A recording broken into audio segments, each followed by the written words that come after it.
Let's bring in Vadim Zlotnikov, Chief Market Strategist at AllianceBernstein, where his research helps manage $450 billion in assets. In the past, Vadim has correctly predicted shakeups in the market. He was named one of the best analysts by Fortune, and he joins me now here on set. Vadim, welcome to Bottom Line. Thanks for coming on. When you take a look at that chart, what do you see? I didn't see the chart. When we saw the markets, guys, can we bring that back up again? The one, yeah.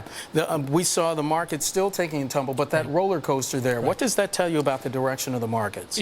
All it tells you is that risk, as opposed to potential return, is what's driving the markets. And what you're seeing on that chart is perception of risk.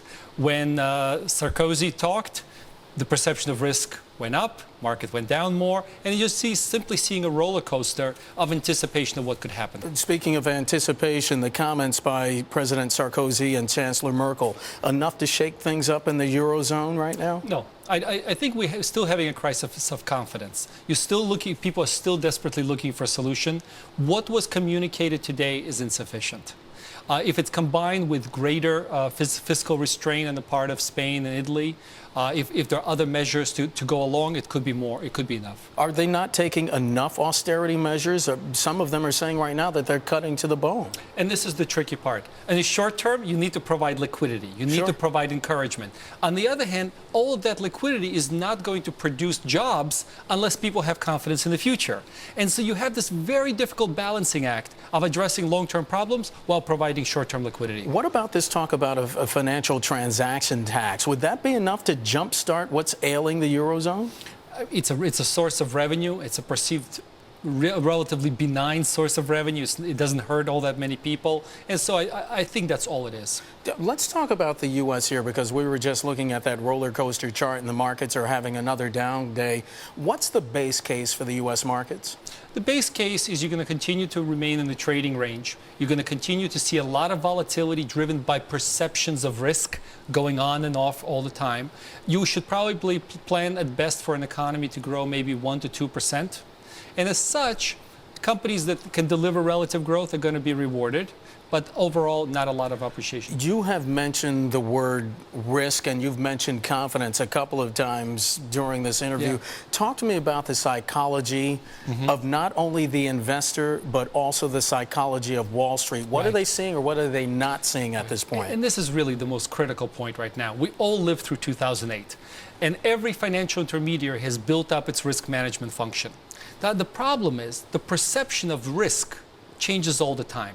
And as a result, you get this inordinate volatility in the market. Secondly, if you continue to be fearful of what's going to happen in the future, you are what economists classically call a liquidity trap. A lot of money out there, but it's not flowing toward productive uses of economy. And everything you see out there today is attempts by the Fed, by the government, is to move that money into productive uses and create jobs. Well, it's interesting because the CEO of Starbucks the other day, he wrote that open letter to some of his business colleagues and it said, in effect, we are going to hire. We're not going to wait for Congress to act. We're not going to wait for the President of the United States to act. We're going to take it upon themselves. Is it incumbent now maybe upon business leaders to pick it up on their own and take the ball across the finish line?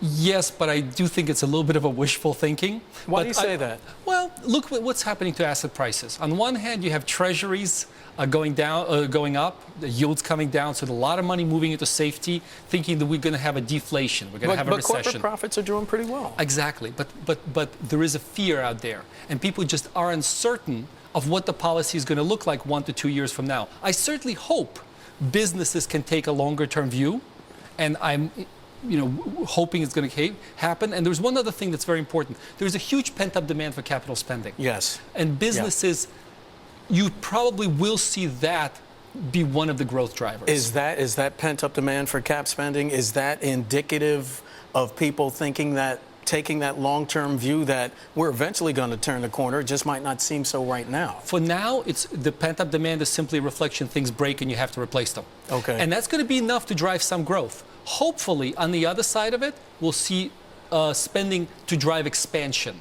Right now, most of the spending is to drive replacement. You say that this current environment favors largely large cap stocks. Yes. Why? Global presence, potentially beneficiary from any weakening of a dollar. And able to take more of a hit? Well, and also able to survive any downturn better, yes. You say that you are currently overweight healthcare, energy, consumer cyclicals, and defense. Yes. Underweight staples, financials, industrial cyclicals, commodities, utilities, telecom. Yes. I realize it's a mouthful, but break it down for me. Why overweight? Why underweight? In case of healthcare and defense, it's primarily valuation call.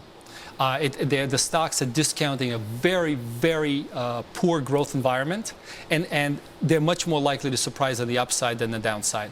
They're reflecting tremendous fear that the government policy will kill off the growth, defense and healthcare. And we have an alternative point of view.